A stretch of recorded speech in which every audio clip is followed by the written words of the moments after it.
করার পরে জাবালে রহমত নামক পাহাড়ে যখন আল্লাহর দরবারে সিজদায় পড়ে কান্নাকাটি করতে করতে বলেন, মাবুদ ও মাবুদ, আমার মনে পড়ে গেছে 350 বছর ধরে তোমার দরবারে কাঁদলাম, এখনো পর্যন্ত তুমি আমার দোয়া কবুল করলে না।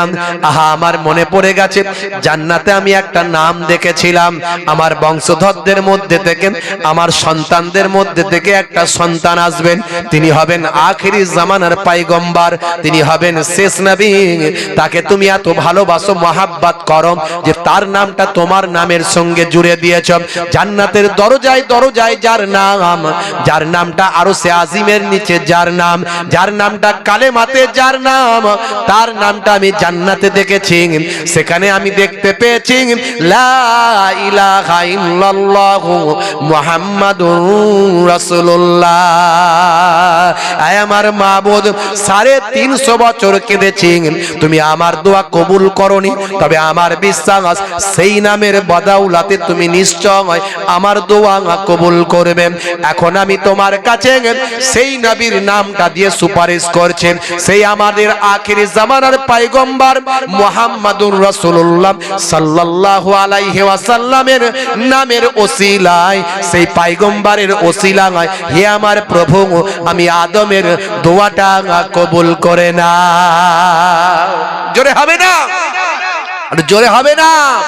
হে তরুণ যুবকেরা, আমার আল্লাহর পক্ষ থেকে সেই সময় জানিয়ে দেওয়া, হে আদম শুনে রেখে দাও, আমি তোমার দোয়া 350 বছর কবুল করিনি, এতদিন তোমার কোন সুপারিশ আমার কাছে কাজে লাগেনি, কিন্তু এবার তুমি এমন সুপারিশ এনেছ, হে আদম শুনে রেখে দাও, তুমি এমন সুপারিশ এনেছ যে সুপারিশ আমি আল্লাহ ফেরাতে লজ্জাবোধ করি।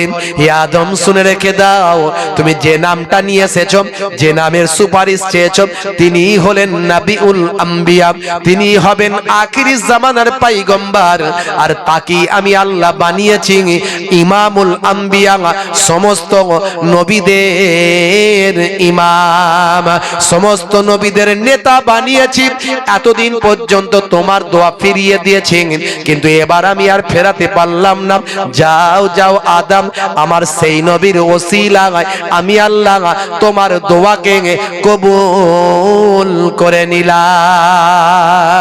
জোরে হবে না, আরে জোরে হবে না। মাথা তুললেন, খুশি হয়ে গেলেন।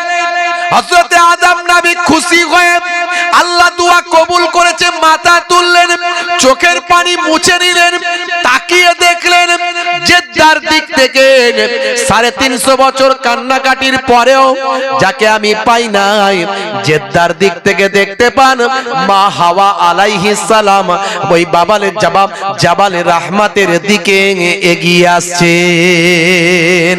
350 বছর পর আরাফাতের ময়দানে হযরতে বাবা আদম মা হাওয়া একত্রিত তারা হয়েছিলেন। এই জন্য আরাফাত, আরাফা আররাফা ইউআররিফু তারিফান, আররাফা ইউআররিফু তারিফান। বাবজি আমার, এই আরাফা আরাফা আররাফা ইউআররিফু, এই আরাফাত বলা হয় অর্থাৎ পেহচাননা, চিননা, জাননা, পেহচাননা, এই চেনা জানা পরিচয়, এই পরিচয় ঘটেছিল 350 বছর পর। এই জন্য এটাকে বলা হয় আরাফাতের ময়দান। জোরে বলুন সুবহানাল্লাহ। বাপজি আমার, তরুণ যুবকেরা আমার, মুরব্বিয়ানেরা আমার, ভাইরা আমার, তাহলে আদম নবীকে আল্লাহ সৃষ্টি করে মা হাওয়া আলাইহিস সালাতু ওয়াস সালামকে আল্লাহ সৃষ্টি করেছিলেন।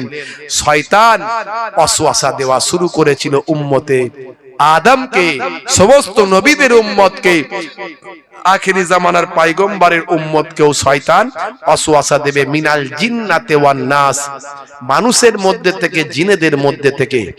ভাইরা আমার, শয়তান, মেন শয়তানকে এখন আর ওয়াসওয়াসা দিতে হয় না। শয়তানের চেলা চাম্পট আছে, আল আওলাদ আছে, শয়তানের আল আওলাদ আছে, তারাই কাজ করে, তারাই ওয়াসওয়াসা দেয়। কেউ জেনা ব্যভিচার করানোর কাজে লিপ্ত আছে। শয়তানের আওলাদদের মধ্যে কেউ জেনা ব্যভিচার করানোর কাজে লিপ্ত আছে, কেউ খুন খারাপি মারপিট করানোর কাজে একটা ছেলে লিপ্ত আছে, আর একজন ভাই আমার মানুষের মনে অহংকার তাকাব্বুরি ঢুকিয়ে দেওয়ার কাজে লিপ্ত আছে। তারা এইভাবে তার আওলাদেরা কাজ করে। মেন শয়তানকে কিছু করতে হয় না, সে সিংহাসনে বসে বসে বাদশাহী করে। বুঝতে পারছেন বাপজি আমার, তরুণ যুবকেরা আমার, কিন্তু আমার নবী আমার আল্লাহ জানিয়ে দিয়েছেন কোরআন মাজিদে, ইয়া আইয়ুহাল্লাযীনা আমানু তুবু ইলাল্লাহি তাওবাতান নাসুহা, তোমরা হে ঈমানদারেরা, হে বিশ্বাসী বান্দারা, তোমরা অন্তর থেকে তওবা করো। আর যদি কোনো বান্দা তওবা করে অন্তর থেকে, আমার আল্লাহ বলছেন তার জীবনের গুনাহ আমি আল্লাহ মাফ করে দিই। জোরে হবে না? বন্ধুরা আমার, তরুণ যুবকেরা আমার, আপনাকে আমাকে 5 ওয়াক্ত নামাজ ফরজ করা হয়েছে। অনেকে আমরা 5 ওয়াক্ত নামাজ পড়ি না। হে তরুণ যুবকেরা, নামাজ ছেড়ে দেবেন না বাবা, নামাজ ছেড়ে দেবেন না। আফজালুল ইবাদাতে ইবাদাতুস সালাত, সমস্ত বড় ইবাদত হলো, সবচেয়ে আফজাল ইবাদত হলো সালাত, নামাজ। সেই নামাজ ছেড়ে দিয়ে কখনো জান্নাত পাওয়া যাবে না। সেই নামাজ ছেড়ে দিয়ে কখনো আল্লাহর ওলির ভক্ত হলেও জান্নাতে যেতে পারবেন না। কারণ যত বড় বড় আল্লাহর ওলি এসেছেন, তারা ইবাদত করে আল্লাহর ওলি বান্দা হয়েছে। কোন ওলি বান্দা গাছ থেকে পড়ে গিয়ে ওলি হয়ে যায়নি, আকাশ থেকে পড়ে গিয়ে ওলি হয়ে যায়নি। বড় পীর সাহেব মাটি থেকে বেরিয়ে ওলি হয়ে যাননি। বড় পীর সাহেবও ইবাদত করে আল্লাহর ওলি হয়েছেন। ইরাকের জঙ্গলে দীর্ঘদিন ধরে আল্লাহর ইবাদত করে ভাই আমার তিনি এমন এক পর্যায়ে পৌঁছেছিলেন যে আমার আল্লাহ তাকে কুদরতি খাবার দান করতেন। জোরে বলুন সুবহানাল্লাহ। বন্ধুরা আমার, খাজা গরিব নওয়াজ এমন ইবাদত করেছিলেন, আমার আল্লাহ এমন তাকে মকবুল বান্দা করেছিলেন।